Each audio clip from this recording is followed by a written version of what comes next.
Alrighty, well, it is Tuesday night. Hello, internet. Hello, people on this Tuesday. It is Tuesday night. It is Scuba and The Ry, podcast and fun. But of course, we are here for you. Yeah. So how you been doing, Ry? Geeking out. Well, this is a slower week because this is the week I'm not in training, but still doing random other stuff at work. So. Oh, that's always good. And other things, say for what's been happening. Oh yeah, well, you know, tonight is the big night here in America. It's big night. Got our trackers up and seeing all that shenanigans that go on. Scuba has his things. I have every news outlet on here. Checking out my thing of things and my ring of rings. Yep. But we're all doing good here. Got a lot of fun stuff ahead. Yeah, I got fun times, fun talks about what's been happening, especially this weekend. Fun times. Ooh. I have to drop a couple of things. What are you dropping? Well, you know. Stop, drop, and roll. Oh, something to that effect. You know. Post some things out because there's some memory leakage going on. Somebody or something. said incoming raid. Incoming raid? Oh, bring it. Bring it. Always. Bring it on. Bring it on, people. Bring the raid. We ain't scared of no raid. I might be. Oh, I don't have my armor on. Well then, quick, cast mage armor. Cast mage armor. Roll for initiative. Let's get that raid in. Nothing. You know, none of the above. Oh. If you know what I mean, Scuba. We gotta work on your character rolls, my man. I checked the none of the above. None of the above. Yeah. Touche. Inside jokes. But you might find out, people. Who knows? Of course. So of course. What's going on? I thought there was going to be a raid. Oh, there it is. It's coming. Sometimes it takes a minute. Okay. I gotta like that internet speed. Help. Yeah, there we go. See, welcome Raiders. Welcome. This is of course Scuba, Steve, Scuba or Steve, whatever, you know. I know I'm Scuba. Bring the raid on. Roll for initiative. Let's do this. Come on. Coming in after that was crazy, that behind the screen episode with Jason, right over there at Realmsmith. Hi everybody. Yeah, you know, every time he brings up that tribute band thing he did, it's like in here we're just sitting there just going through that melody, because once you get into your head it's there, and it's got to be, you know, Backstreet Back's got to be like one of the few I just, you know, it's got nice and catchy to hum to, you know. It is a good and a dance, and I just bop up. Thank you for the follow. Thank you. Whoever did that. Antipodine, how you doing, sir? How's life down under? Welcome from down under. Oh, at Blue Box RPG. Nice. Thank you. Welcome all of you. This has been fun. Yeah. Going on. So like Scuba Studio, of course, I'm Scuba. I'm one of the this is the channel where I do some content creation or whatever. I also, you know, moonlight as a Smith Guardian with Realmsmith, so I'm sure you've seen me there in the chats doing the things. And recently had one of our community sessions go up on the Realmsmith YouTube that I was privileged enough to Dungeon Master for. So if you hadn't checked it out, go to Realmsmith's YouTube channel and check out session 10, Odo's Fate. Thank you for the gifted subs. I mean, we're just rolling right at it. Boom, boom, boom. Now Harley Girl's got a subscription. Thank you. Thank you. I'm glad everybody had fun on that game. I mean, it was wild and crazy. Now that it's up, we can talk about it, because I couldn't really talk about it till it went up. Now you can spill the beans. Oh, thank you for the 4-month sub, Sakura. Thank you. Oh, look at you broke your follower goal. Wow. Hey, I'm loving it. By all means, let me keep readjusting those goals. Readjust the numbers. Phantom NJ, thank you for the follow. Thank you for the gifted subs. from Zip. Sweet Demoness 91, thank you for the follow. Mickey ED, thank you for the follow. All the fun, all the greatness. Yeah. Glad to see everybody here. Broke that 100 follower goal. Now we can work toward that 150 follower goal, and maybe we'll keep going. Keep on keeping on. That's what. Alrighty. Well, we got a lot of stuff to talk about tonight. A lot of things to do. A lot of shenanigans. And of course, all the stuff come in. Thank you for the follow, J Birchfield 3. Appreciate it, sir. Welcome. Hope you find this entertaining and fun. This is, of course, Tuesday night. We do Scuba and The Ry, a live recorded podcast where myself and Ry, we talk about movies, games, odds and ends, and other kind of goofy things to hang out. Getting into these new things is fireside conversations. Thank you for the bits. Yes. Just want to make sure we address the activity feed, because I got to thank everyone out there in the community for you guys coming in, because without it takes resources to do these things, and having you guys here helps support us and keeps us growing and going forward.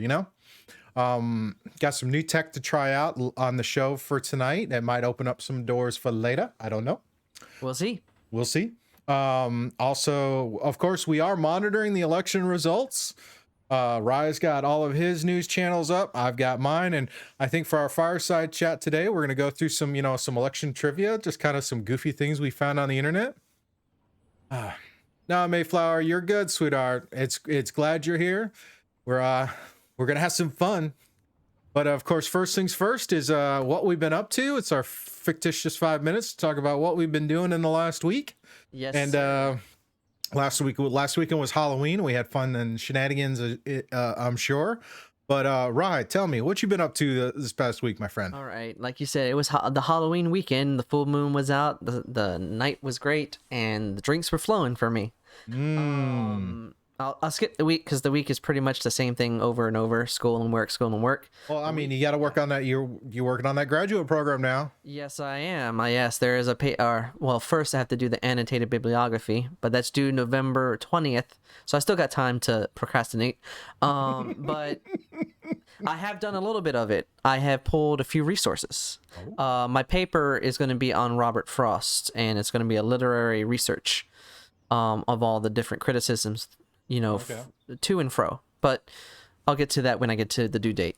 But for this past weekend, yeah, like I said, the drinks were flowing. Oh, they were, huh? Oh, yeah. Just particularly on Saturday. So did you roll over to Farmhouse again? Yes, that was part of the day.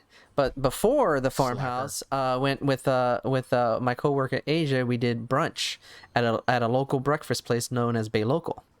And I decided to get an Orange Crush because that's what I do when I go there. I get an Orange Crush, and I got some amazing cinnamon pecan waffles. Very good. Next was Farmhouse because they did their Day of the Dead celebration, which is a celebration of the dead. Obviously, that's what the Day of the Dead is. But more so, it was a release because every time they do an event, they always release a couple new drinks. And they had this new cider called the Azulu cider. It was some blue cider. I can't remember what was in it, but it was good enough for me to order quite a few. So I lost track of number of how many drinks I had, but we had good food, good times with some friends, because my friends that came out with me, Jeff and Sarah, and a couple new people I met, they'd never been to Farmhouse, and I've been telling them about Farmhouse for months. So now that I got them hooked on there, maybe they'll go out with me. Maybe. And my girlfriend was there, and I took a couple of funny photos with some pumpkins. And if you want to see them, they're in my Book of Face. The Book of Face. Yeah, you can find me up there. It's easy to find me, Raw Guy. But other than that, and then the night was ended kind of funny. So me and my girlfriend Angelica, after Farmhouse, we went to my house. I pulled up. I was walking to the door, and my neighborhood screamed from across the street, "Hey, we got a bonfire!" ... And I got wine. And everybody knows, especially this guy right here, knows wine is easily a yes for me. It was a delayed yes because I had to go in, sit down a little bit, and then make it across the street for a bottle of wine. And when I say bottle of wine, yes, I drank a bottle of wine after drinking pretty much the whole day. And then Sunday was spent with Sunday with Scoop. Of course. It was fun watching you play some more Baldur's Gate. Homework, assignments, and end of the day at another local restaurant called Oishi Burger. We did like a delayed birthday celebration because of COVID. A lot of our birthdays were pushed aside because we usually go out.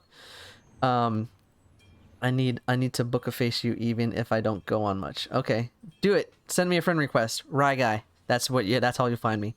You'll know. You know, Ry, you are an editor on the Scuba Studio Facebook page. Oh yeah. Where you can post these cool things. So if you're not if you haven't go to Facebook, look for Scuba Studio. You're seeing the rotator up here. Oh yeah. Like that page, and more of this peer pressure from the community to get Ry to post these cool things on that page. Yes, I could.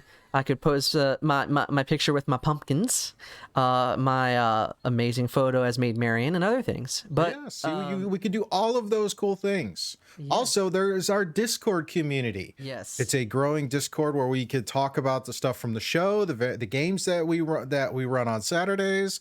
I haven't added a section for Sunday with Scoob yet, but there's a place also to connect. And again, peer pressure Ry into posting some of this stuff there too. Oh yeah. Yep. Eventually, I just kind of forget.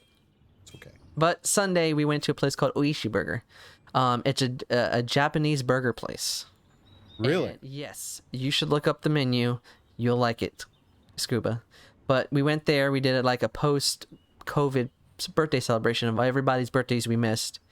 And I got I think it was the chicken Kanata burger, and it mixed chicken, pork, and pork belly in the sandwich. And yes, it was good.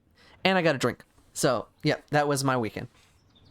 It's a pretty interesting weekend. All right, Weapon Dex, thank you for the follow. Thank you. Let's see. My weekend was Halloween D&D. Played the Strahd Must Die in Space module for both of my Saturday groups. I do a 10 a.m. Game and then another game at 8 p.m. Eastern time. And both of them had very different adventures, but the outcome was ironically similar. In the sense that Strahd got away in both instances. One of them, he was left adrift. Oh, that's a good question, Chili. Yeah. Chili has a question. What's the difference from an American burger and a Japanese burger? I don't have the bot running, so I'm going to have to try and catch the questions. What's the difference, Ry? The difference is that they actually, it's a burger, but they mix in a lot of Japanese ingredients. Japanese stylings, garnishes and other kind of mixtures, seasonings. I'm gonna go bring up the menu, and you can go keep diving into your thing. Alrighty. So that was that Sunday, of course. Sunday with Scoob, where we were doing some playing some Baldur's Gate, kind of just hanging out, working through with my warlock. Had a much different experience this time around than I did the first time. And Sunday afternoon into Sunday evening into Sunday night, friends came over and we threw down some Warhammer 40K. Using some of the 9th edition rules that just got released. I installed Battle Scrub on my computer and built out my unit, and we did 25 power, which was not a whole lot. I think I had 14 models on the table this time. Got through 3 rounds, and I had only lost like 4 models. So I'd say I did pretty good. Yeah. Of course, when we set up these things, I typically set up the terrain. And because I like to build terrain and whatnot, and I built this tower in the center of the table, and my friend was like, "Dude, this tower is really annoying." I'm like, "Yeah, that's why it's there."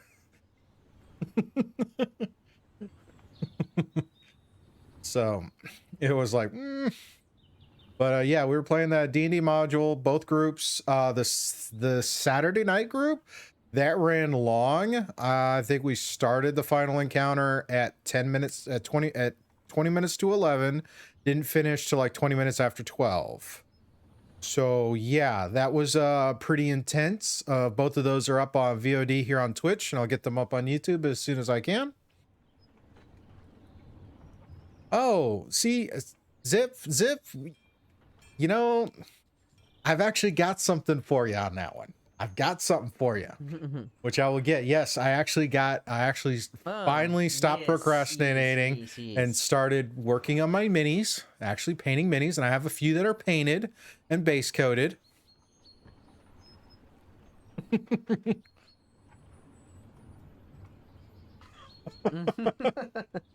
Yeah, we're going to talk about Grand Theft Castle. The newest module in D&D is called Grand Theft Castle, Grand Theft Castle. which we'll to get into when we get into State of Game. Grand Theft Castle. But before we get into State of Game, That just makes me think. wait till we get into talking about it. It was hilarious. All right, But we'll cover that in a State of Game. But first and foremost, we talk about reviews. Yes, sir. And this week, Ry's got a new movie for us to review that is out on Apple Plus. Yes, sir. Ooh, Thank you, supplier of subscriber. Thank you. Not supposed to be seeing that. On the Rock. Alrighty, so we have the movie On the Rocks. Ry, tell us about On the Rocks. On the Rocks is a new indie drama from writer-director Sofia Coppola. She is the daughter of Frank Coppola, and she's well known for one movie in particular is Lost in Translation. But she's done many other films before now with trying to bring up a list real quick.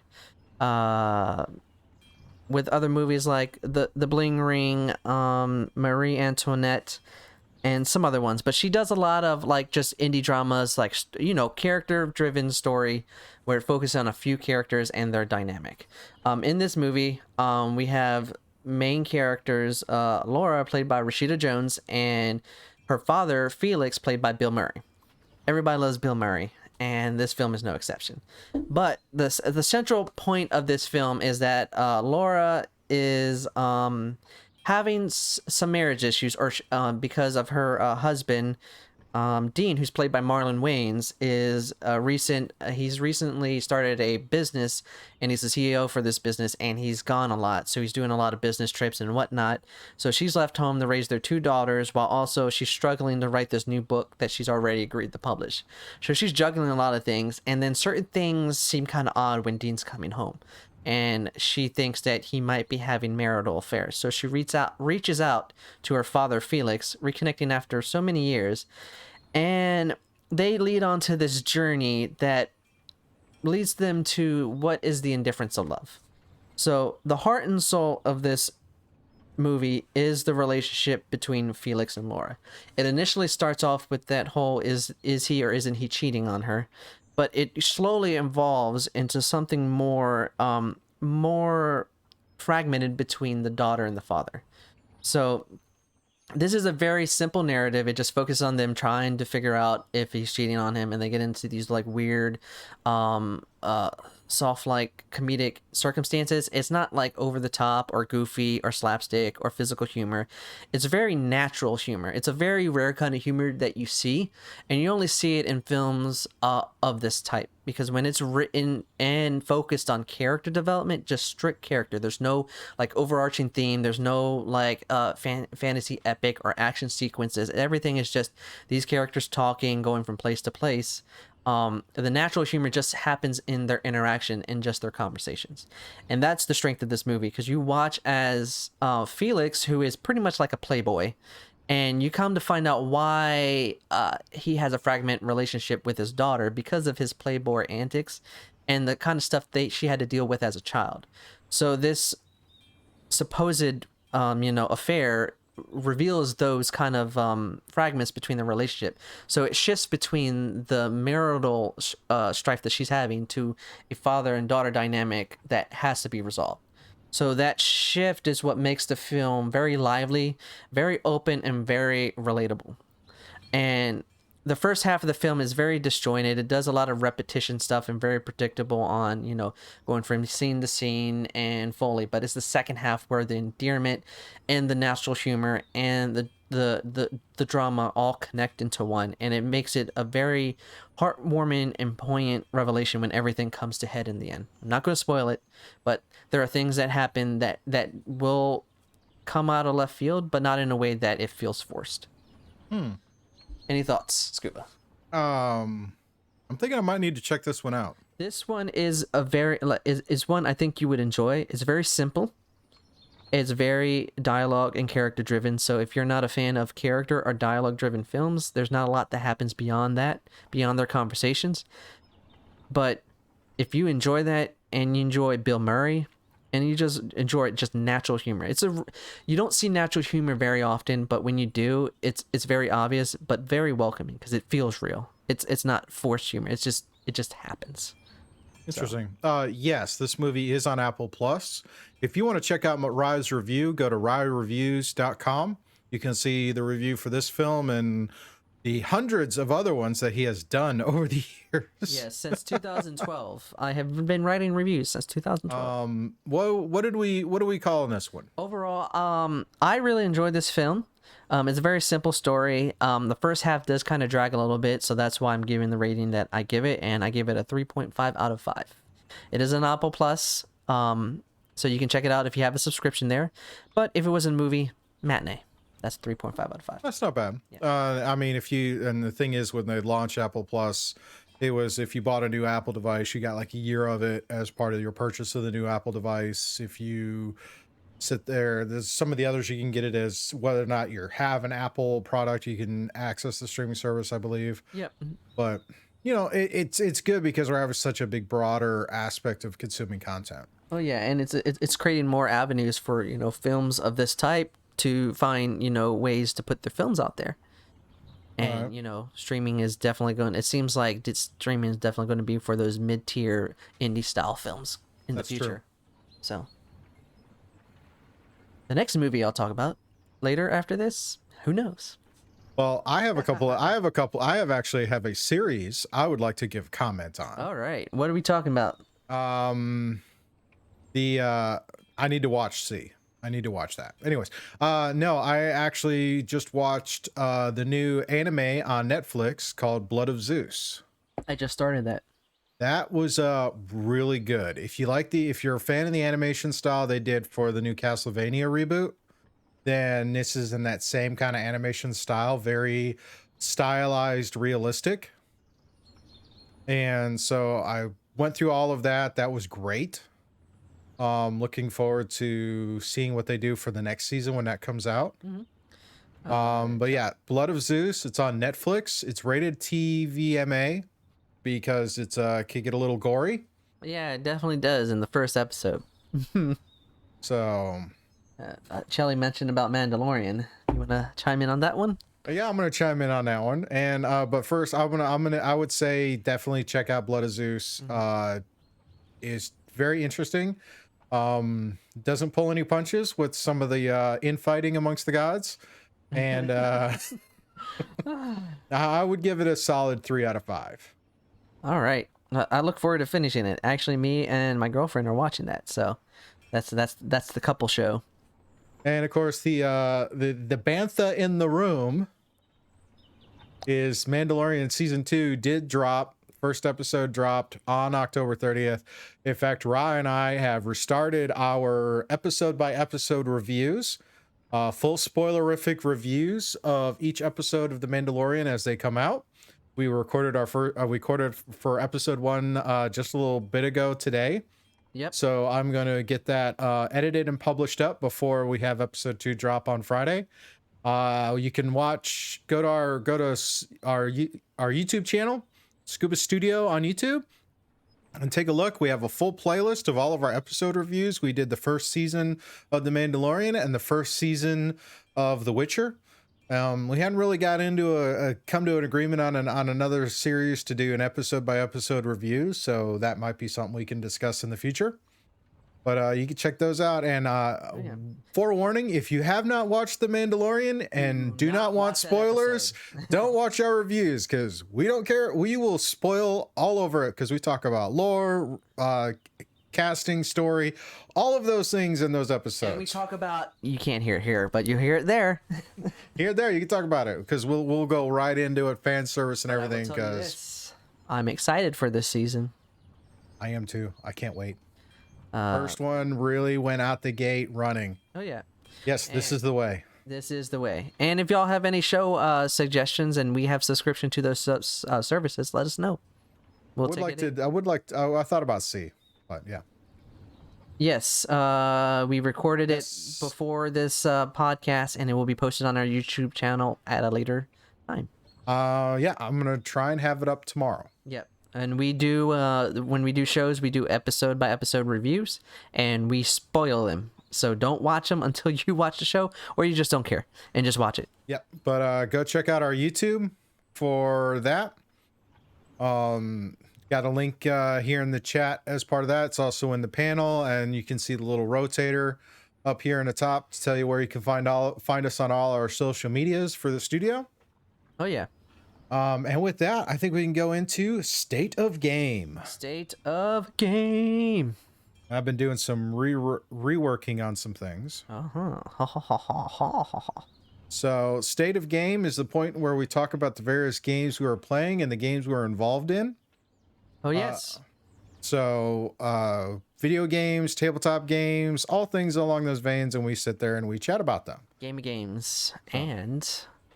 But yeah, we talk about that. And first off, we talk about video games. And Ry, you got a game you've got your first impressions on. Oh yeah, I do have first impressions, but keep the ongoing series. I know I've been doing that 20 for 20, so I have another slew on the list. Oh yes, let's talk about your 20 for 20 while we draw. Somebody can hit the bang command in chat for where to find us on all our social medias.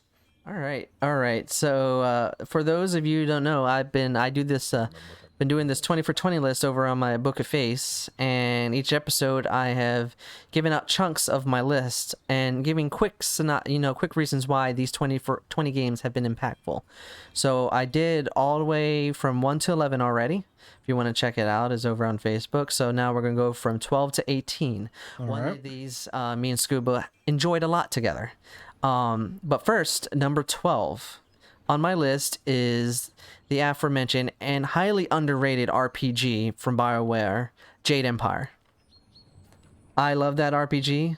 It's one of the best kept secrets in their slew of collections, and it's a game I wish they would expand on, because there's so much lore in that game and so much interesting mechanics in that game that it can be, revamped on the current gen and next gen. Any thoughts on that, or you want me to keep going? Keep going. All right. Keep going. Number 13 is another Resident Evil game. I did RE2 last podcast, and I told you why it was on my list. It scared the beezies out of me. This game didn't technically scare me, but it was just a revolution of the genre. They changed the concept of the game in this Resident Evil game, Resident Evil 4 on PS2. This is my favorite PlayStation 2 game and one of my Mount Rushmore games. So it is on my Mount Rushmore of games. I just love this game, the story, the concept, the change to the action shooter, and just the crazy enemies in here. It's just yeah. Number 14 is a Rockstar game, and one that actually I think took the open world leaps and bounds, and that's Red Dead Redemption on 360. I love Red Dead Redemption. It redefined what open world can be, what storytelling can be, and how emotional a character can have an impact from beginning to end. Yeah, that was such a great thing. And because normally you think of Rockstar, you're thinking of like the Grand Theft Auto games. Yeah. This one was pretty much Grand Theft Auto as a Western, and it was such a huge hit. Yeah. And fun fact, not a lot of people know this, it's actually a sequel to one of their games called Red Dead Revolver. Yeah, didn't know that, people. You probably did, but fun fact. Number 15, going back in the day in the 90s, there's a lot of fighting games out there, but this was the one that I was in love with, and me and my brother played religiously. It was Ultimate Mortal Kombat 3 on the Sega Genesis. Yes, I remember. I remember playing that on Super Nintendo, and I remember playing that with the modem that came out for the Super Nintendo. Oh yeah, Ultimate Mortal Kombat 3. Me and my brother played the the bejesus out of it. I could do every combo, every move, every fatality, babyality, whatever. You know, it's awesome just to watch my brother cry in tears when I say get over here. But you know, it's all good and fun. King of Fighters, I'm trying to remember that one, but it doesn't stick out like Killer Instinct for me or Mortal Kombat 3. Yeah, King of Fighters is a 2D closer to like Street Fighter, but they focus more on combat. Number 16 is another series that I talked about earlier, but it's the next one, and it's another one in the vein of revolutionizing the game, and that's Assassin's Creed Origins. Oh, yes. Up until this point, the games, I will agree, had been becoming stagnant. The formula was becoming just very monotonous. They took a year off and came back with this game, and it completely rebuilt the game from the ground up. An open world action RPG with big story, big depth, big customization, and just overall, this is one of the games I pretty much 100% plus the DLC. So yeah, number 17 is another sequel, but one that built on its original and potential, and it's Rainbow Six Vegas 2. Really? This probably is one out of left field, but it's one game that I played a lot. I enjoyed a lot, and it's because of the story mechanic, not more the story mechanics, but the gameplay mechanics. The AI was one of the smartest AIs I've ever played in a single player campaign, because when you're navigating, you have to be smart and precise, because you have to work from cover to cover, and the enemy will do the same. And it has one of the best multiplayer modes I've ever played in any game up until this point, and it was Terrace Hunt. Okay. You could ramp up that level degree to the point to where you'll be there with 4 people, and there'll be like so many terrorists on the map, but the terrorists will literally outflank you and outsmart you if you don't move and plan it ahead. Number 18 is the game that me and Scuba played lights out to the dawn, and that's The Division. Yes. On Xbox One.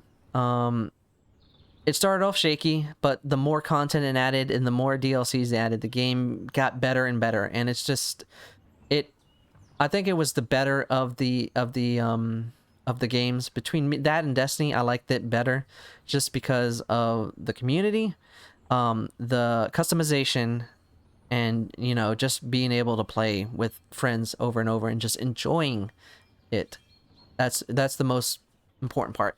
Yeah, I love the third person perspective. I love the fact that you worked in a group of 3, and the story was dynamic. You never got necessarily the same playthrough each time you entered in New York. And Division 2 just built upon that. Oh, yeah.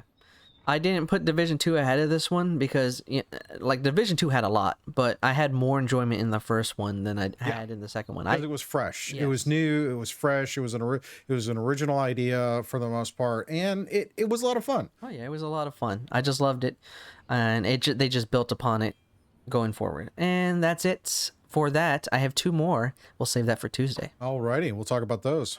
All right, but you mentioned first impressions. Yes, first impressions, and that is Watch Dogs Legion, right? Yes, sir. I purchased Watch Dogs Legions and played Into the Night Thursday and Friday. Probably should have not done Thursday because I had to work the next day. Excuse me. And, sorry, not sorry. But I had like a test to pass, but I passed it. But Watch Dogs Legions is the 3rd installment in this series, and it takes place in a futuristic London. And unlike the first 2 games in the series where you had a main protagonist, you actually have a group of people. And when I say group of people, I don't mean the set of 14, 15. I mean the whole city of London. It's all based on who you recruit and when you recruit them. Yes, sir. So in the beginning of this game, you pick a character you want to start out as. I started out as a writer, go figure. And you pretty much from there, you do initial mission and then you go. And the coolest thing I have loved about this game so far is the fact that you can recruit anybody and everybody, but there's a catch. And the catch is that not everybody likes DedSec. So you have to work through the story to build your reputation to be able to recruit certain people. And once you get your rep up, then you'll be able to expand who you can recruit.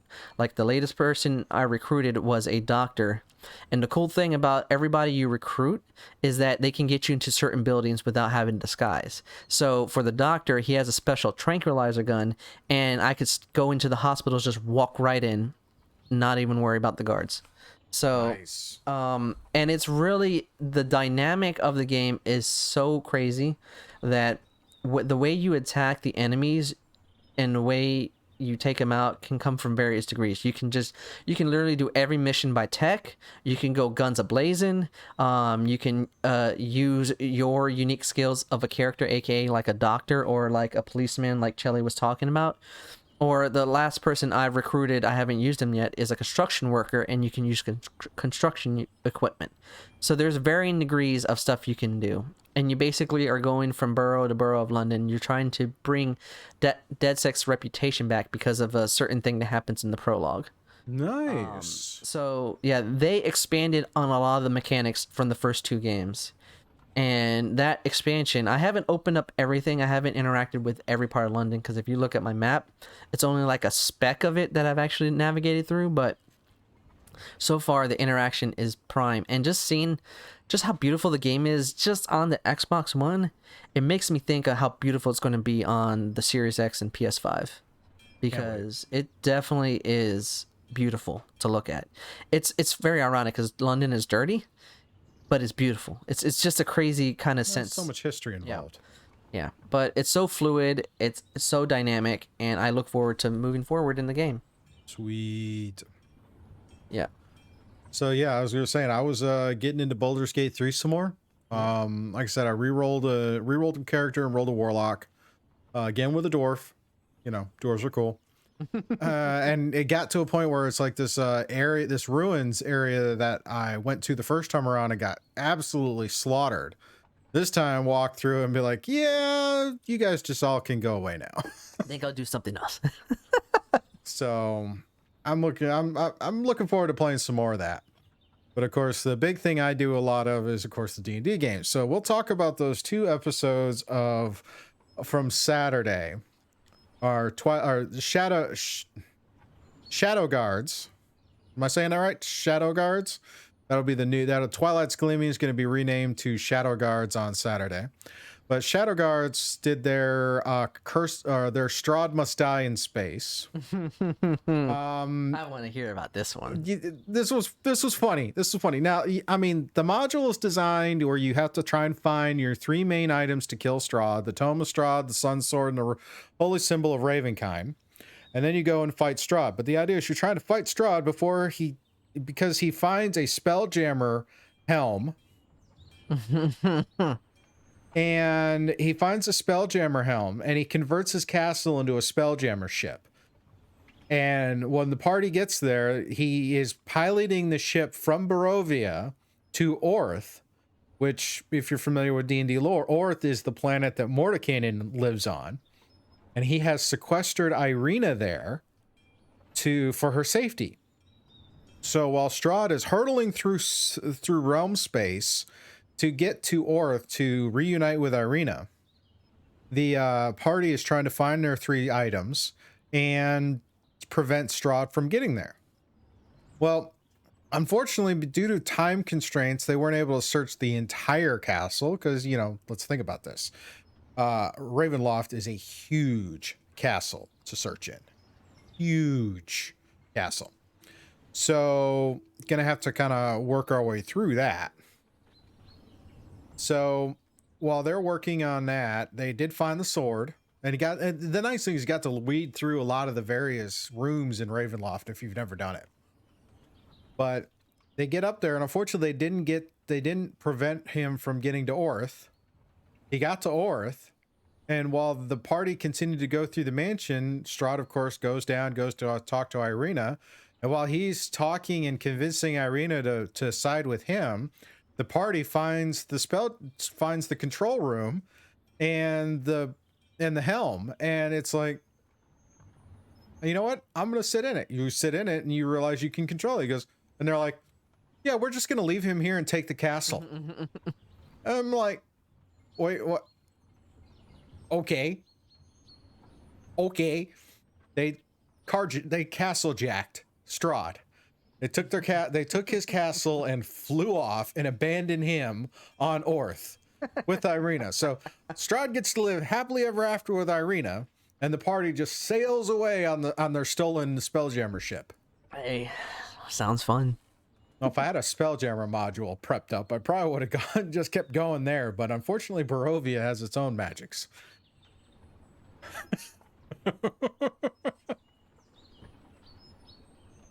But yeah, that was just wild, crazy fun. Wild and crazy fun. And then Saturday night, Challenge Accepted crew got to do it as well. Now the Challenge Accepted crew got to play with level 10 characters. And again, there was only a party of 3, so some similarities. Unfortunately, though, the Challenge Accepted crew was 2 Tabaxis and a Ranger. And what are two things? What is something you never ever want to do? And that's let 2 Tabaxis in an old dusty castle. Orinar, thank you for the follow, sir. Thank you. But these 2 Tabaxis were, I mean, they come into the castle and they go in a completely different direction. And they're like, well, one of the clues says the Sun Sword is at the top. Well, the Sun Sword was actually placed in the control room. So in order to find when you find the control room, you find the Sun Sword. So one of the Tabaxis is like, up, up, up, up. So that was their track. They kept going up. And the first stairwell they go up, they're like, oh, let's slide down the railing. Okay. Then they go up, and it's like they go into the throne room and see the accountant sitting there counting papers, and they see a rope with a tassel, and they're like, ooh, tassel, let's go. Tabaxis will be Tabaxis. They run over and they start batting at the thing, end up bringing the gong, and I'm like, all right, here Strahd's gonna make his visit, give them an offer, and they're like, this is fun, let's go. And they're off again, and it's like, what? Okay, so they keep going up and up. They go up the tower. They go to where the witch's room is, and they find a room with cats in it. And it's like, cats, let's play with cats. And one of the rangers like, I'm not having any part of this. And one of them's like, you should hold the cat. And actually intimidates him into holding one of the cats. It was one of the funniest things I'd ever seen. But then they get up and they find the control room. Strahd, of course, is still there because they hadn't reached Orth yet. And as he was arriving at Orth, he's about to start coming down, and they're like, they sneak in, steal the Sun Sword, and descend back down to the first landing, which is by the Crystal Heart that is associated with Strahd in the castle. Strahd then follows them down, and that's where the final fight takes place. And as the fight starts, it's like, I'm going to guiding bolt the Crystal Heart. Okay. Completely triggers all the alarms and self-defenses that are in there. And so it's like 10 halberds and Strahd, and they held their own pretty well. Unfortunately, they did not beat Strahd. Mm-hmm. And this time, they wake up on Orth, apparently marooned there. As Strahd and Irina sail off on the castle. Again, Strahd lived happily ever after in both instances. But it was great Halloween fun, and I'm glad all my players had a good time. And it was one of these silly, crazy, goofy things to do, which is what I love about D&D. And of course, and I was like I was saying, on Sunday evening, my friends came over and we were playing Warhammer. Well, I was like, you know what? I procrastinated enough. I'm going to start working on my minis. And so while we're playing the Warhammer game, the units that I don't have fielded, I'm working on painting. And then today I figured out how to do something new and cool. So I'm going to show you what that new and cool thing is. Should be working. Uh-oh. See what is not happening here. Figures.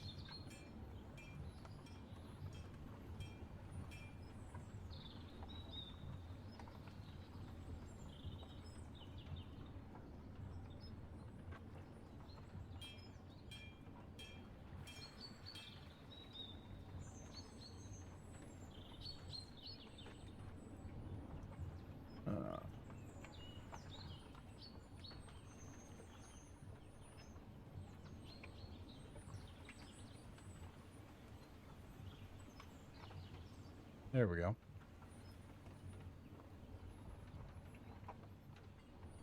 Keep this in mind for later. I found a way to connect my phone to my OBS so you guys can see the big giant gaming mat, which has the huge logo. But I got to do some work on some of my miniatures. This happens to be one of my Deathwing Terminators that I've got completely base coated. In fact, I've got the whole squad here, which is the first of 2 squads, because I'm learning that, you know, I get 1 squad. Since I have two of these squads for this whole unit, I can sit there and do the do one to practice and then film the other one. And then last night, while I was doing what I'm doing, I started working on base coating my Deathwing assault squad. So, or not, no, Dark Angel, because I run Dark Angels. I don't have enough to do anything other than that, but it's nice because now I have this. Now I can actually maybe do a stream when I do Sunday with Scoob and work on painting minis for part of the stream. Could be fun. Could be cool. But the fact that I've rigged this up via a wireless connection to my Streambox means I can connect a couple of other iOS devices, maybe even a couple of Android devices, and set up some cameras for another place. I haven't gotten into chaos stuff yet, Lebanese. I would like to, but, you know, as with many hobbies, Warhammer is not cheap. Not to buy a long shot. No, it's not. Not to buy a long shot. But yeah. And I have all kinds of new options. So should be loads of fun there.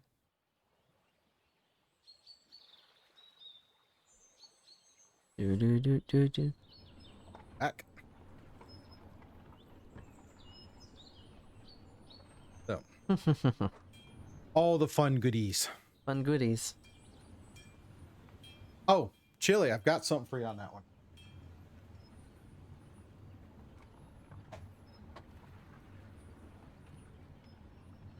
Here is the 9th edition of Warhammer 40K, the core book.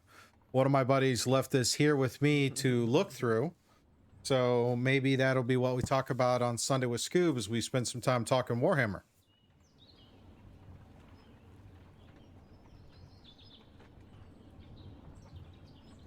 So hopefully have some fun there.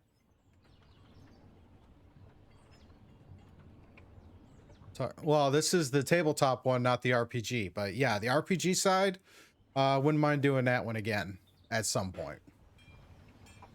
But we'll see how that goes.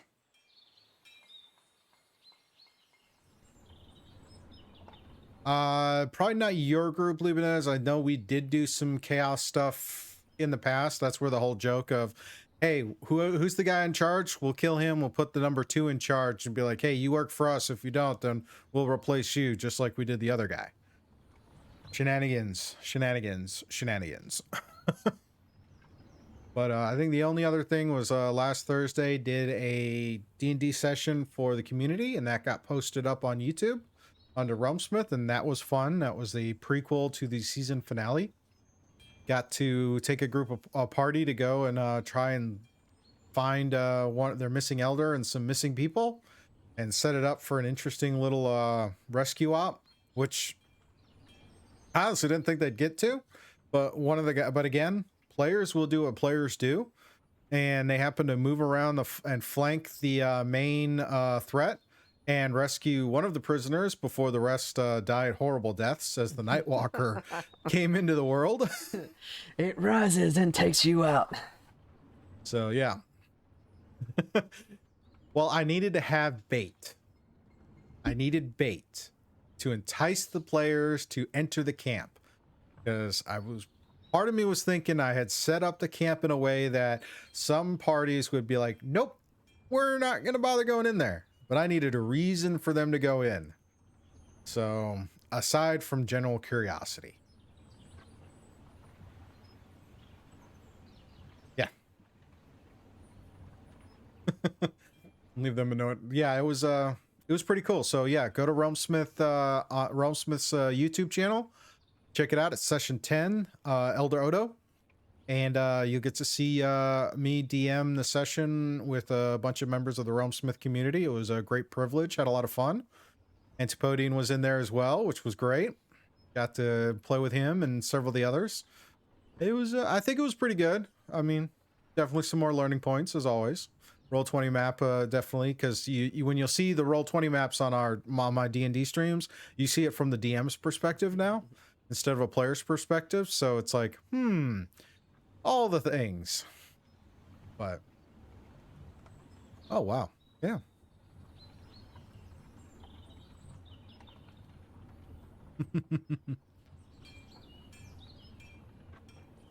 Thank you. Always true. Thank you. I do my best to try and make sure we have fun and it's a great story. And keep trying to work on that. We got a new module starting with Shadow Guards on Saturday. It's called Shards of the Day. It's another 2nd edition module that's scaling up to 5th. I've been working on the maps with some help from Shad. And some of those maps are looking pretty good.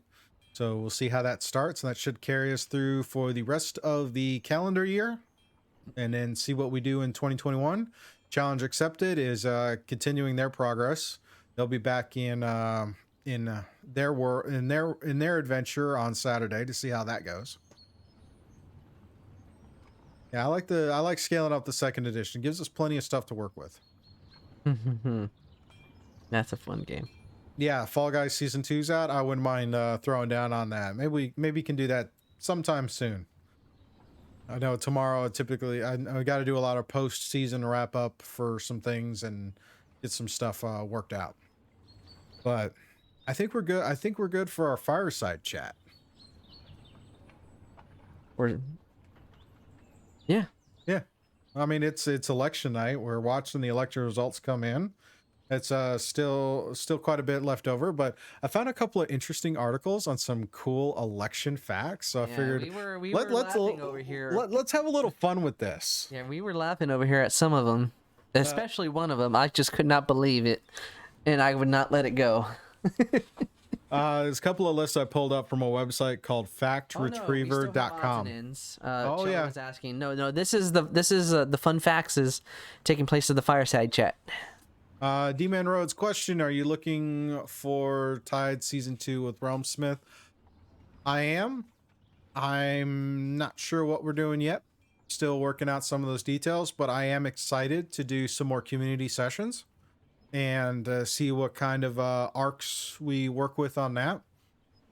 Can't divulge too much, obviously, for various reasons, but a lot of those conversations are happening. So we will have stuff for that, and I'm kind of looking forward to going back to Scoob because he was starting to get kind of interesting, and he's such a different personality than Tamazar. Tamazar is very quiet and reserved and and whatnot, whereas Scoob is very boisterous and kind of be your buddy and kind of deal, the big teddy bear type. So it should be interesting. I don't know what I can't really talk about where we're gonna go, what we're gonna do, but it should be a lot of fun. Straight up, it should be a lot of fun. I loving playing D&D all the time. I do need a little bit of a break right now, and we are taking a little bit of a break on some things, so we'll get there. There's some talk about that. I would stand by to wait. I know there's going to be a lot of changes once Tasha's drops in a couple of weeks. That's going to change up quite a few things. So there may be some people who want to revamp their characters because of the stuff that's in Tasha's. But I would have to say you have to stand by for when the player guide comes out and we get started with those things. So as I said, can't talk about it too much, but I can say it should be a lot of fun. We had a lot of fun with this. The community sessions were good. I do plan to keep doing the community sessions if you guys still want them, and we'll see how it goes.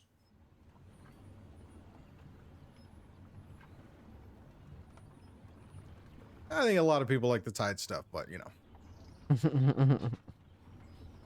Yeah.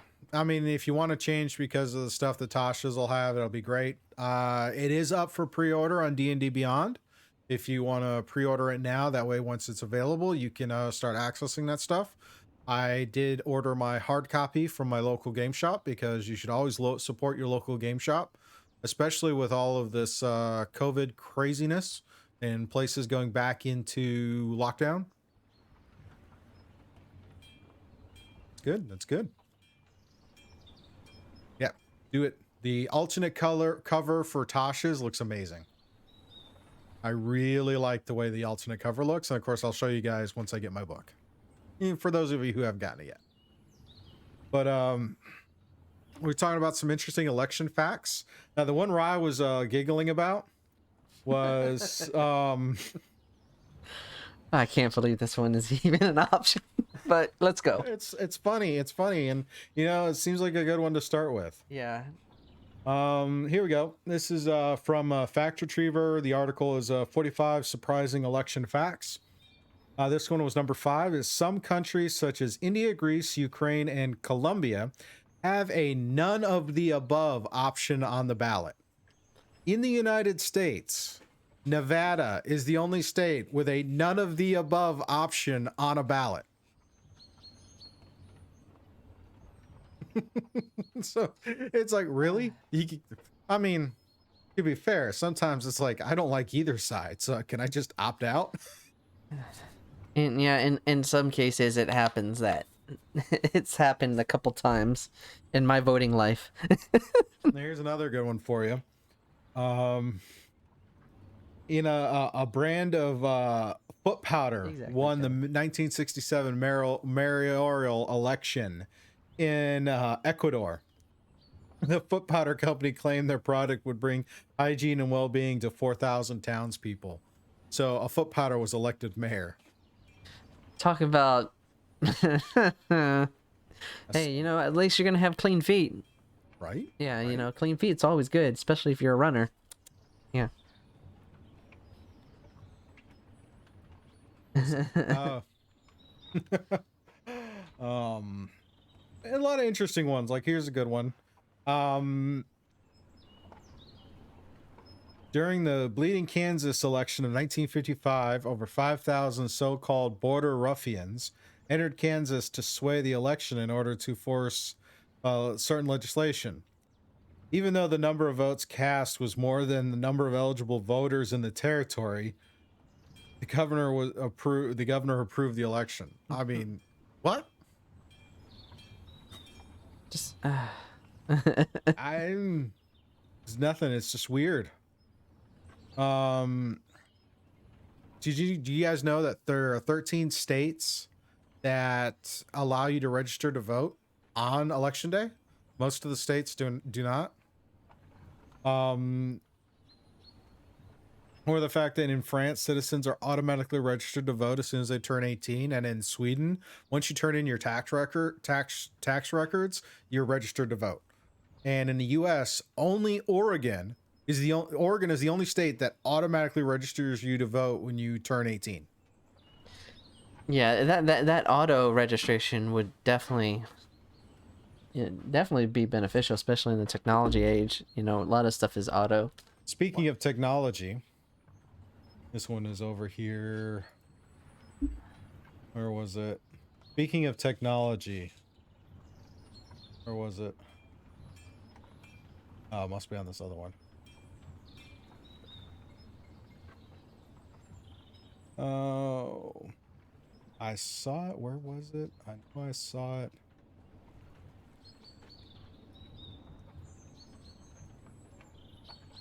Oh man, let's try and find it again.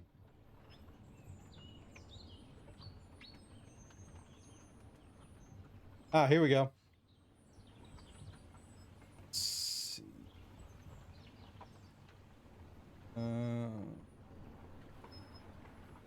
Where is it? Where is it? Where is it? Where is it? It was a first technology when it came to Texas allowed.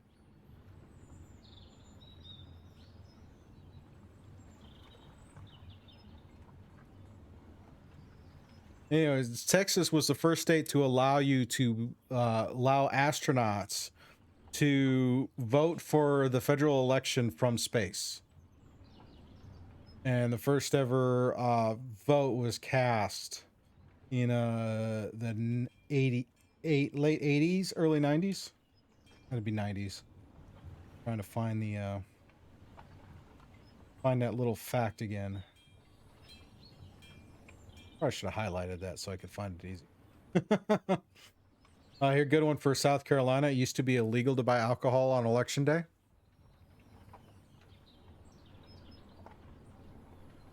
Really? That just caught my eye. Mm-hmm. Interesting. Oh, here's a good one. George Washington spent his entire campaign budget on 160 gallons of liquor to serve to potential voters. And he is the only president to ever run unopposed. He's the only one to get 100% of the Electoral College. Well, at least we know there was a complete agreement on that one. Well, but to be fair, there wasn't a party system set up yet. Oh yeah. And he Here's won. a good one. He helped win the revolution, so. 1872, President Grant ran against a dead person. His opponent, Horace Greeley, actually died during the election process. Does that mean automatic win? Well, I mean, You never know. A foot powder won a race, so you know. that was in another. And the weird is we have all these countries that have elections, and yet the U.S. actually has the lowest is one of the lowest participations. There's actually a bit in here. Oh yeah, here we go. Over 22 countries around the world require their citizens to vote. If you don't, you could be fined or have to perform community service. So obviously voter turnout for these countries is higher. And yeah, in a lot of places it tends to be. Oh, here's an interesting one. In many countries such as Greece, Australia, and Brazil hold their elections on the weekend to encourage higher voter turnout. Traditionally, elections in the U.S. have been held on Tuesdays. Why? Because in the past, that allowed farmers to travel to polling places. Tuesdays did not interfere with the biblical Sabbath, which was Sunday, or the market day, which in many towns was on Wednesday. That's partially why it's always on Tuesdays and not a day that's more convenient for people. Yeah, it's kind of Crazy. Probably why a lot of states instituted early voting, Mm-hmm. so that people can get out there when they're able to, instead of forcing them on a certain day. Here we go. The 1927 election in Liberia was the most corrupt election in history. Really? Yes. Charles D.B. King, who was seeking his third term as president, won by 234,000 votes to his opponent's 9,000 votes. Here's the catch. There were only 15,000 eligible voters. Yeah, that's pretty corrupt right there, and they just went with it. I'm assuming. Have to look at a Barbecue going at each polling place so you can get a sausage bread or brat when you call. See, that's cool. You can get me if you just put some food there. I might go. Yeah, I mean it's funny. In the United States, the individual states determine how registering for vote happens. Only the 13 states allowed on that day. What's another fun one? Oh, of course, the infamous Truman election, where everyone was so confident that Dewey was going to win the election that one of the papers had preemptively printed the story that Dewey won the election, even though it was decided that Truman won. So there's that great picture of Truman holding up the newspaper saying Dewey won the election, yet when he did. Grover Cleveland is the only candidate ever to be elected to one term, defeated for a second term, and elected again 4 years later. He is both the 22nd and 24th president. John Quincy Adams is the only president to have lost both the popular and the electoral vote and still become president. 1984, Ronald Reagan received both the highest number of popular votes and the highest number of electoral votes in history. These numbers have yet to be surpassed by any candidate.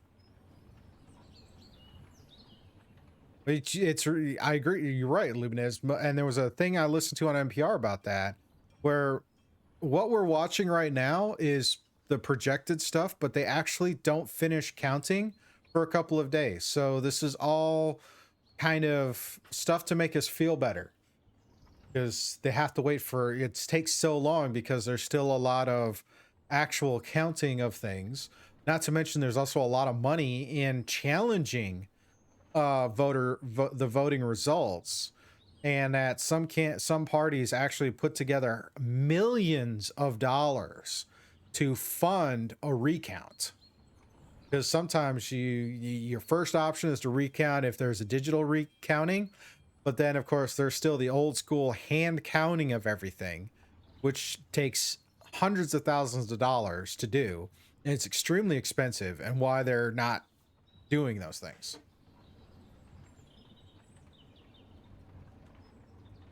That happened in Florida in 2000. Yep.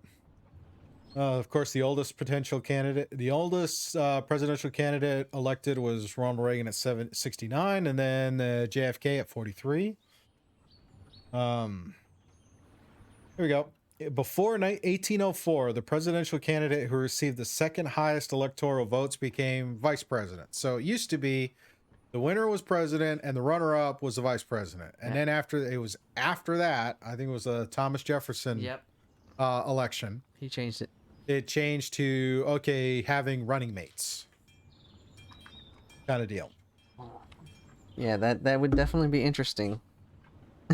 American astronauts on the International Space Station can vote in elections from orbit via secure email. Definitely have to have some security going from up there down here. George Washington gave the shortest inauguration speech at 135 words. William Henry Harrison's was the longest at 8,445 words. He spoke for over 2 hours in a heavy snowstorm, which made him catch cold and ultimately die of pneumonia a month later. Yes, he was. Yeah, I remember reading that one.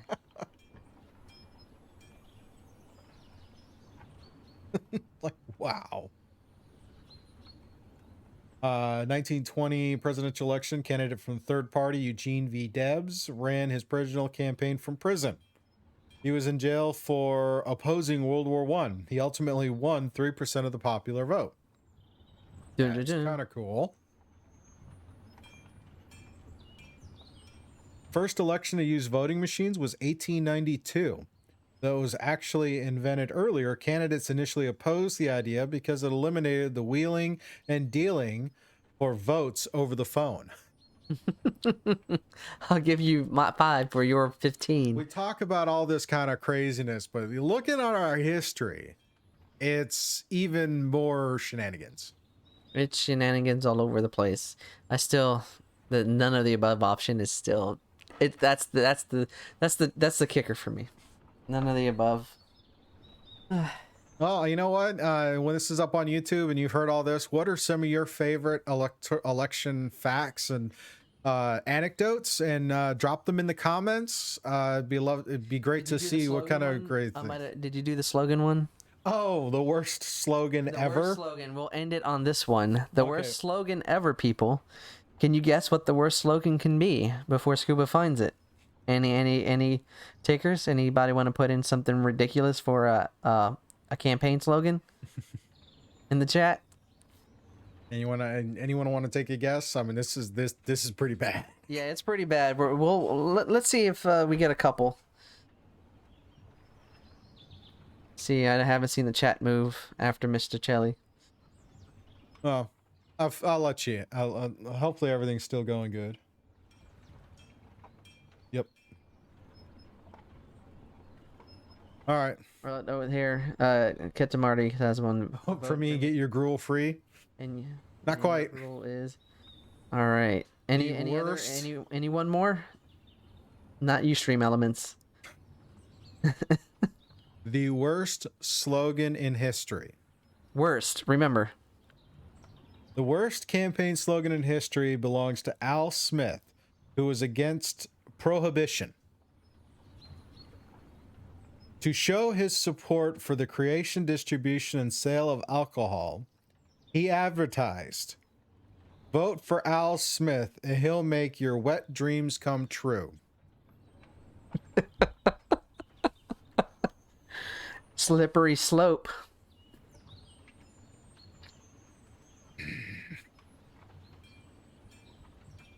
Prohibition was a weird time in American history. Charlie just was laughing. Worst. Yikes. Exactly. It's like, I'm not quite sure how I feel about that one. But yeah, considering it was prohibition and trying to, turn that off and all that, it's like, yeah. Yeah, I mean, even though it was prohibition, still, that term is universal. Mistakes were made. That's all I'm going to say. Hey, someone went the wrong way, I guess. Decisions were made in the bathtub. Yeah. Because during Prohibition they made a lot of stuff in the bathtub. So.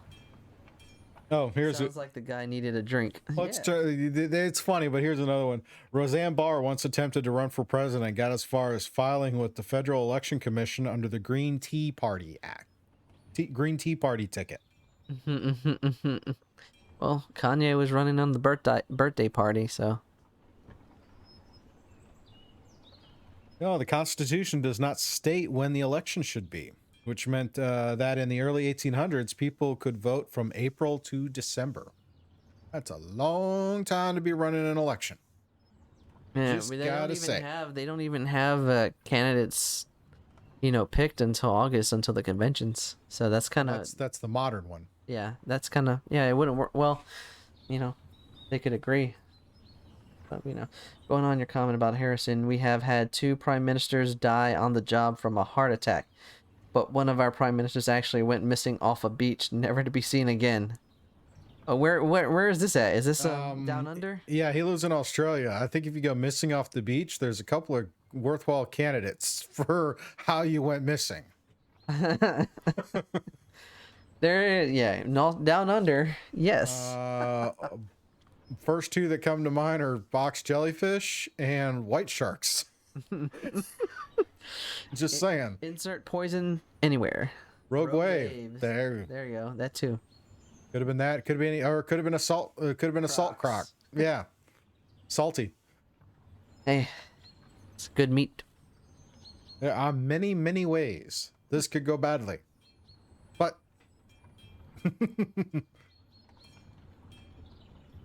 I know this beach like the back of my hand, and then missing. MIA.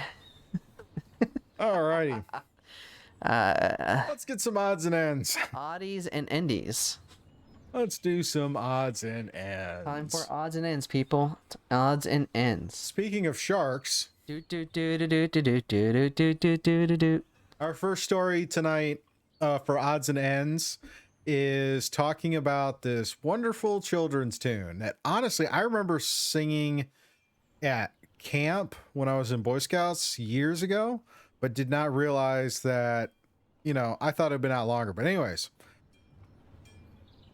Baby Shark has become YouTube's most viewed video ever. How many views? Scuba? 7.04 billion. I'll say that again. 7.04 billion views of this video for Baby Shark. A lot of people watching them sharks. It was recorded by a Korean American singer named Hope Segoin. I apologize if I messed that up. And it was produced by a South Korean education company, Pink Fong. Originally uploaded to YouTube on June 7th, 2016. Now, for me, I remember singing this song in camp. Yeah. around the campfire and stuff. And here we have an actual, and I figured, I didn't realize it would take so long for it to be uploaded to YouTube. Yeah, see? Yeah. Yeah. And it broke the Billboard Top 100 in 2019. It got up there. Once they creative and maybe appropriated. Fair enough. The previous record holder was a 2017 single, Despacito by Puerto Rican stars Luis Fonsi and Daddy Yankee. Yep. Recently, though, there was a new version of Baby Shark that was recorded this year to help promote proper hand hygiene in midst of the COVID pandemic. But, adding the numbers. But it's just interesting how this little ditty took the world by storm over a few years. But and the thing is, it only beat the other one by like a few. I mean, we're talking, it just doesn't quite. It has 7 billion views, but it just doesn't have the 0.04 that can do that. Yeah, Despacito, that at that time that song was everywhere. So I could understand why that one shot up quickly. But the fact that Baby Shark is world renowned, has taken everybody by storm. But even for someone who doesn't really care for the song, the second you hear it, you just start kind of do do do do do do do do do do do do do do do. All right, let's move along. Move along. And speaking of being stopped by the fishes, I wouldn't say stopped. I would say saved by a whale. Oh yeah, a whale's tail, perhaps. Check now. This is breaking. This is actually kind of breaking news. Oh yeah. And this is in the Netherlands. This train actually went off the tracks, and instead of falling 30 feet, it was caught by this statue of a whale tail. Yes, sir. No idea what caused the train to derail, but this is one of those right place, right time situations. Yep. The mammal of the sea was just there to protect. Despite some damages, there was no injuries or death reported. So the whale did its job. Just some some tidbits. The quote: the sculptor at the end of the tracks was given a precedent name, "Saved by the Whale's Tail," according to France 24. End quote. And it was built in 2002, installed at the De Acres station in Spijkschen, a city just outside of Rotterdam. So it was like this was apparently this happened Monday night. Yes. And they were going to leave it up in the overnight and start taking it down today and doing their investigation. But thank you, Weeble and Bob. Yep, them tails. But you see odd things in the Netherlands when you're doing a couple other things. Well, now that we've gone terrestrial, let's go extraterrestrial. Let's go extraterrestrial and expensive. Yeah. How is that for a value? Yes. 10,000 quadrillion? Yes, lots and lots of money for an asteroid. Well, here's the thing. This is an asteroid that's somewhere between, that's in the asteroid belt. A new study published in Planetary Science takes a closer look at this asteroid using the Hubble telescope. They believe that the asteroid is comprised mostly of iron and nickel, and they plan to send a probe up in 2021 to go to and survey this asteroid. We probably won't. We're not going to see anything until 2026 because it'll take that long for the probe to get there. But this allows us to kind of spark the imagination and the idea about mining asteroids. Oh yeah, it's going to give scientists more interesting things to study. They think this was part of a protoplanet that didn't quite make it, thinking that studying this will lead us to study more of how the Earth's core is comprised and how it's formed.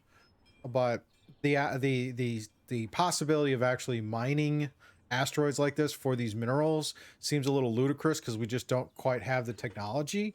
Yep.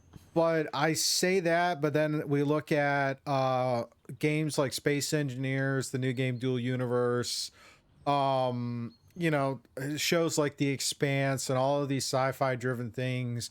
And think about it. How do you build these things? You mine asteroids. And here we could talk about, you know, a goal to shoot for. I mean, way back when we had the space race, it was, okay, let's get to the moon. We got to the moon. Didn't do jack since. Yep. They haven't done anything except for nothing. But just to add some more facts on this, it is considered one of the most massive objects in the asteroid belt in our solar system, and, quote, a diameter of about 140 miles. So roughly the size of Massachusetts, excluding Cape Cod. Yeah, so it's huge. Some fun stuff. So, but the asteroid's name is Psyche. Yes, psych. But they estimate the value. They hypothesize the value is worth 10,000 quadrillion dollars, which is essentially the entire Earth economy right now. Oh yeah, so it's definitely another one of those things where maybe if we can mine it, we can help some people out. Yeah. Save the world, destroy the space. Well, I mean, there's various reports talking about the amount of decaying satellites in orbit. We just have this junkyard surrounding our planet because we keep sending up new satellites and not really dealing with the ones that are already up there. And as they impact with each other, and you got lots of little bits of debris that are traveling at thousands of miles an hour. It's littering everywhere. Yeah, pretty much. Anyways. Even in space, people. Even in space. But speaking of space and galleries. Yes, speaking of galleries, let's talk about the an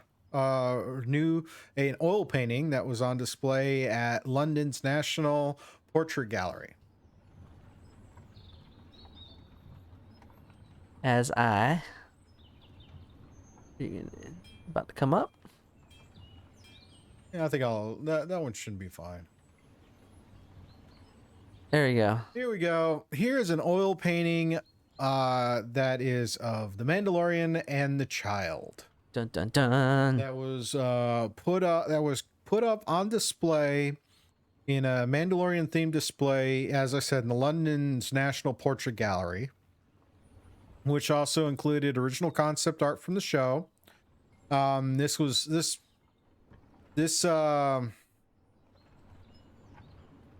This exhibit was only up for October 30th and 31st, so it's already passed. Yeah, sadly. But that's a pretty cool oil painting. So I just it's great to see, art translating into other things. So going from, a show series and just the whole Star Wars invading, a museum of this, like, because, you see classical stuff like romanticism, bark, colonial paintings and whatnots and different architectures, but actually get to see modern, stuff in the art exhibit. It's kind of cool. Well, I mean, think about the impact the Mandalorian has. I mean, it was nominated for 15 Emmys. Yes, it reigned supreme in the Emmys, with the nomination, and also put, a spotlight on how much of a great series it is. And this thing hung alongside portraits of Sir Alec Guinness and other Star Wars stuff. I mean, this is really cool. Yes, it was just for Halloween, and then it's back down. So, but even in the article, it talks about how possibly when we get to Mandalorian season 3, it'll come back up for a limited viewing again. But I'd say it's a good way to end things out for odds and ends. Is a great bit of modern art. And Mando and the child. Yeah, a great portrait. Great portrait. Hold of that portrait. I wonder how much it costs. I'm gonna start investigating. All right, too bloody much. Let's be fair. Yeah, too much for me. It's fine. I'm already scouting the next gens because of supposed sales. Oh, that's right. The next gens are supposed to be in Best Buy. Yep. I will try to stick to that 6 months moratorium, but you know, if I happen to see it and I have a really decent gift card just chilling in my Best Buy account right now, I might use it. That's fair. Let's be real. We're in postmodern era. That's fair. Yeah, I don't know my art very well, but that's fine. Thank you for the correction. That was that line from Hudson Hawk. I may not know art, but I know what I like. Yes. Oh, modern stopped in the 70s. Yep. Did not know that. Thank you. Fun I love tidbit. learning things. I love being able to share and pool knowledge. Just got to, I would spend way too much eating here if that was in Charlotte. I told you Probably. it's a great restaurant and one that I need to take you to, Scoob. You'd like it too. Well, we can do that. Well, that's pretty much all we got. Thank you everyone for hanging out with us. Thank you for that raid that came in. Big shout out and a thank you to Syrinscape for the background music and soundboards you've been hearing during the course of the episode when we're not running our mouths. Go to Syrinscape.com to check out all their various soundboards and theme music that you can use for your tabletop experience. Shout out to the community. You guys kind of help keep the lights running. And thank you for sticking with us this long. If you be sure to check us out on our various social media platforms. I post images. I've been posting images of the models as I get them painted. Other cool different things that go on. Also check out our Discord and our Discord community, our YouTube channel, and check out the videos as we got up there. All of those things help us and support us, and it does take resources to do this. So as much support from y'all is much appreciated. And with that, yeah, don't forget Saturday we do D&D at 10 a.m. Eastern, and again at 8 p.m. Eastern. And Sunday at 10 a.m. Eastern is Sunday with Scoob. So be sure to come and hang out with us and be active, and we'll just talk about whatever comes up. Thanks, everybody. So with that, you guys have a great night, great week, safe weekend, and we will see you on our next stream. Peace.